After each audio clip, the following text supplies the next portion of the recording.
Hi, and welcome back to Focal Point AFR Talk. Brian Fisher is my name. Welcome back to Focal Point. Last segment of this first hour of this Wednesday edition of Focal Point. And want to get your reactions to this question in this segment. We've just seen Vanity Fair doing this big interview with Monica Lewinsky, resurfacing. I mean, that was 1998 when that happened. That's 16 years ago. She's been silent for 10 years. Now, all of a sudden pops up big, huge interview in Vanity Fair about her relationship with President Clinton and the sordid details of all of that. And, of course, this directly involves Hillary Clinton, who is widely rumored and I think almost certain to be a candidate for the presidency in 2016. And I'm not even sure. I guess I just want your reactions to how you think this will affect Hillary Clinton's campaign in 2016. Let's assume for the sake of argument that Hillary Clinton is going to run in 2016. How do you think the resurfacing of this sordid business is going to impact her candidacy? Is it going to hurt because it will remind people of kind of the character and integrity issues that are centered in that marriage and family? Or will it help her by reminding people that she was sort of a victim in this? She was the spouse who was being cheated on. What do you think? How will it affect her candidacy in 2016? Will it help or hurt? 888-589-8840, 888-589-8840. Let's grab clip number one. This is Lynn Cheney, of course, married to Dick Cheney, who was the vice president under President George Bush. And Lynn Cheney makes a suggestion here that I think is spot on. I think this is right on the money. I want you to listen to what Lynn Cheney said, and maybe you can react to this as well. Here's Lynn Cheney. The whole idea becomes distorted when it's about the Clintons. You're doing a section on Monica Lewinsky, I noticed at the top of the show. And yeah. I really wonder if this isn't an effort on the Clintons' part to get that story out of the way. Would Vanity Fair publish anything about Monica Lewinsky that Hillary Clinton didn't want in Vanity Fair? So that's a fascinating theory, because remember, I have suggested that what we're going to see from now until November of 2016 is this all-out effort on the part of the media to prop up Hillary Clinton. They're basically done with Barack Obama. He is finished in their eyes. They will... I think they're pretty much done trying to prop up Barack Obama, trying to defend him. Now, where liberal policies are at risk, I think the media is still going to come out of the woodwork to try to defend those liberal policies. They will defend this boondoggle of a climate change report. By the way, the new term now is climate disruption. Did you know that? It started out as global warming. That became evident. That was a total scam. That was a hoax. Then it was climate change. That was their term. And then we discovered that there has been no increase in extreme weather, none. 2013, one of the quietest years for extreme weather on record.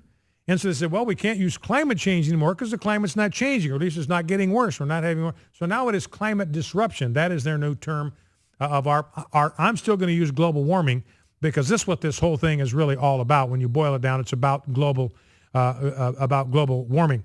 And I even forget what I started out to talk about on that. How did I get off on that? About global. Yeah. So they'll prop up the liberal agenda. Don't misunderstand me.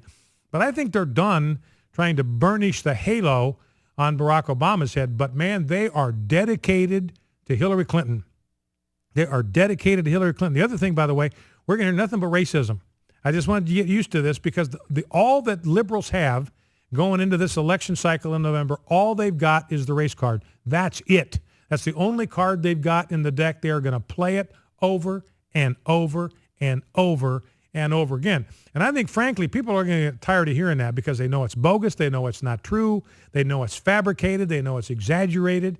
And I think it's not going to work for the Democrats after a while. People are going to get, it's like the boy who cries wolf over and over again when there's no wolf. And people say, come on, there's no racism here. Give me a break. What are you talking about? And they'll start to tune out the whole thing. And so we'll see where the liberals will go then to try to demonize Republicans. But what Lynn Cheney is suggesting is, look, Vanity Fair is just doing Hillary Clinton a solid here. They're just doing her a solid here because the big spread, Vanity Fair, an exclusive interview, Monica Lewinsky apparently not talking to anybody else. I don't know how much she got paid to do this. She insists she didn't get paid off by the Clintons for her silence.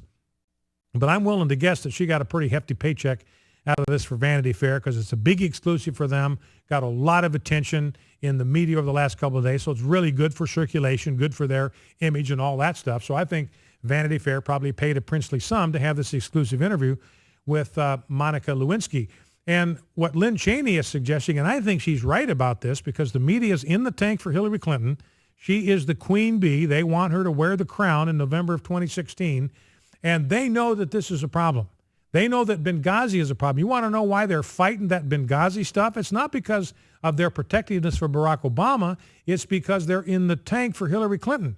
And they know that this is an improvised explosive device underneath her campaign. This thing could go off at any time, and the shrapnel could take her campaign right off the field of battle. So they're very worried about what Benghazi could mean, not for Barack Obama. I think they've stopped caring about him. I think they're concerned about what it means for Hillary Clinton. That's why they're trying to bury the thing. And they know that the Lewinsky thing and all of escapades that Bill Clinton was responsible, all those things are going to come back and could be a problem in 2016. So I think they're trying to get this issue out of the way before we get to the election. And by the way, Jeff Reed, and we'll take calls on this, how do you think it's going to affect the campaign in 2016, 888-589-8840. And I got to leaf through here, and I got to find that story. Here's another blast from the past that could impact Hillary Clinton and her candidacy for 2016, because this goes all the way back to Watergate. A lot of people have forgotten that Hillary Clinton was on the Watergate Commission, and she got bounced. This is back in 1974. She got bounced off the Watergate Investigative Committee for ethics violations. She got bounced. She got fired.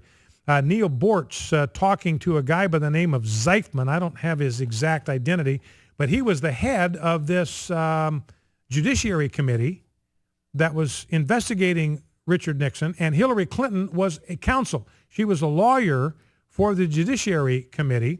And here's what Bortz says. You told her that there were documents. This is Bortz talking to Zeifman, who was Hillary Clinton's boss. You told her that there were documents in the public file of the committee that illustrated this fact, that he was entitled to counsel. Did she then remove those documents from the public file?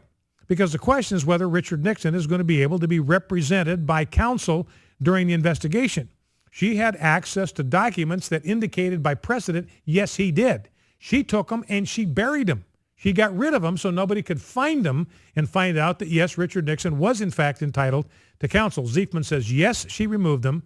She brought them to her office, which was in another building, and it was secured. It was not accessible to the public. Did she do that to keep other people from seeing those documents? Oh, well, I assume so. Yeah. Now, Richard Nixon resigned, Bortz says. Do you think that his resignation before you proceeded with the investigation, do you think that might have saved Hillary Clinton's legal career? And Zeifman goes, because the judge never saw her memorandum that she prepared? No, I can't speculate about that. But let me put it this way. At that time, to be very frank, I really had a kind of compassion for Hillary. She was a pleasant enough young lady. She certainly treated me with respect and courtesy. And in retrospect, she was corrupted, and I think that was a tragedy. And Bortz says, you fired her, didn't you?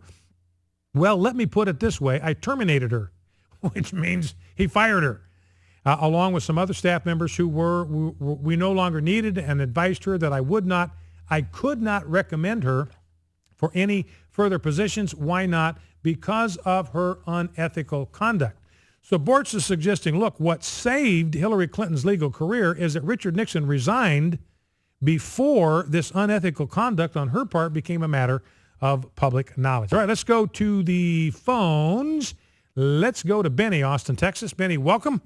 How do you think this Lewinsky thing resurfacing going to affect Hillary Clinton in 2016? And let me have you turn your radio down so we don't get any interference from... Okay, Brian, thanks for taking my call. Yes, sir. You know what now? I actually wanted to ask you a question about that because I'm confused. With the Vanity Fair thing, I'm hoping that anything negative towards her is going to help, get the liberals out of there, and because I think that everything that was against Obama, all the stuff of being a racist, going to that church, the people that were running against them, they didn't want to do anything. No, let's don't talk about that. Let's don't talk about his, all of his negative stuff. I'm hoping that they'll change that this time and bring up this stuff that she got fired. She was unethical. Well, and see, here's, I never got around, Benny, to explaining why I think Vanity Fair is doing Hillary Clinton a solid here is because they're getting the issue presented, as Lynn Cheney said, and out of the way. They're bringing it up. It's going to be dissected. It's going to be analyzed. It's going to be talked about just like we're doing right now. Then when she runs for president in 2016, people bring up the Monica Lewinsky thing and think, oh, man, that is old news. We dealt with that back in 2014. That's so last decade. We got to move on. So I think that's what they're trying to do here. So. Okay, then, Brad. I appreciate that, man. Okay, thank you, man. All right, let's go quickly to Rick in Columbus, Ohio. Rick, I'm sorry. I've only got about 30, 40 seconds. Hit me. Hey there, Brian. Hey. Love the show, as always. A couple thoughts, and may tie into the divorce issue, but really it's about the Clintons. If she has no moral compass way back in the Watergate scandal, it's only served her to have power.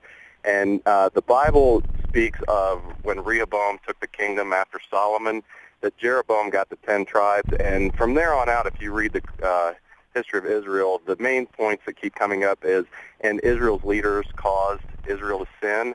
And then there was King Ahab, who had wicked Jezebel. So, we're looking at a possible Jezebel who's a power-thirsty, power-hungry person in position of authority. Her husband was in a position of authority. She's been riding the gravy train ever since. So, I don't think there's a moral reason. I think there's a power reason, and there's a benefit to her and not to us. All right, Rick, thank you. It's a very insightful observation.